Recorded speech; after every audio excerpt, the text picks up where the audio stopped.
இந்த கதையை நீ இரவுல தனியா கேட்குறனா ஒரு விஷயம் நினச்சிக்கோ. இது பேய் கதை இல்ல. இது மனிதர்கள் செய்த வரலாற்று கொடூரமான சம்பவம். கிபி 1801 தென்னிந்தியாவின் வரலாற்று வரைபடத்தில் கூட இப்போ இல்லாத ஒரு பழைய கோட்டை. அந்த கோட்டைக்கு இன்னைக்கும் சூரியன் மறைந்த பிறகு யாரும் போக மாட்டாங்க. ஏன்னா அந்த கோட்டையின் சுவர்களுக்கு ஒரு பழக்கம் இருக்கு. இரவுல மூச்சு விடுறது. உயரமான கல்சுவர்கள், சூரிய ஒளி முழுசா நுழையாத கருப்பு வழித்தடங்கள். மழை இல்லாத நாளிலும் சுவர் ஈரமா இருக்குமா. கிராம மக்கள் சொல்றாங்க அது ஈரம் இல்ல, அது வியர்வை. அப்படி அந்த மக்கள் எதுக்கு சொல்றாங்க, அந்த கோட்டையில் அப்படி என்ன நடந்துச்சுக்குன்னு தெரிஞ்சுக்க ஃபுல் ஸ்டோரியை பாருங்க. ராஜா முத்துவீரன் வரலாறு அவனை வீர அரசன்னு சொல்லுது.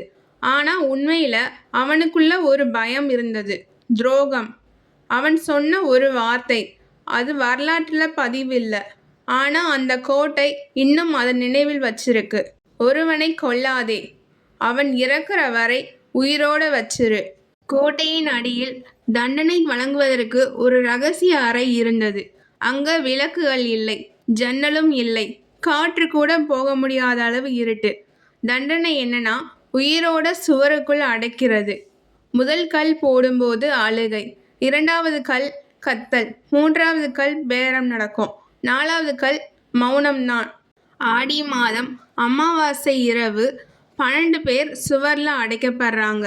அந்த இரவு அந்த கோட்டையில 2/17 நைட்ல கோட்டையில இருந்த ஒவ்வொரு மனுஷனும் ஒரு விஷயம் சொல்றாங்க.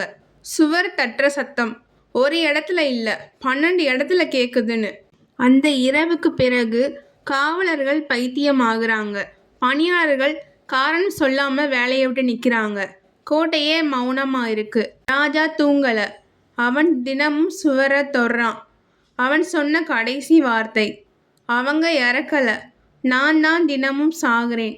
அடுத்த நாள் ராஜா இறந்தான். பல வருடங்களுக்கு பிறகு பிரிட்டிஷ் அதிகாரிகள் அந்த கோட்டையை திறக்கிறாங்க. பழுது பார்க்கும்போது சுவருக்குள்ள மனித எலும்புகள் இருக்கு. அந்த சுவர்ல நகங்கீறிய தடங்கள் இருக்கு. அவங்க ரெக்கார்ட் பண்ணினாங்க, ஆனா உலகத்துக்கு இல்லை. இன்னைக்கும் அந்த கோட்டைக்கு ஈவினிங் 6 மணிக்கு மேல யாரும் போக மாட்டாங்க. ஏன்னா அங்க பேய்கள் இல்லை, மனிதர்களின் இறக்காத வேதனை தான் அங்க இருக்கு. வரலாறு சில நேரம் புத்தகத்துல இல்ல, சுவருக்குள்ள உயிரோட புதங்கி இருக்கும். இந்த மாதிரி இன்ட்ரெஸ்டிங்கான ஸ்டோரியை தெரிஞ்சுக்க எங்கள் சேனலை சப்ஸ்கிரைப் பண்ணுங்கள், லைக் பண்ணுங்கள், ஷேர் பண்ணுங்கள்.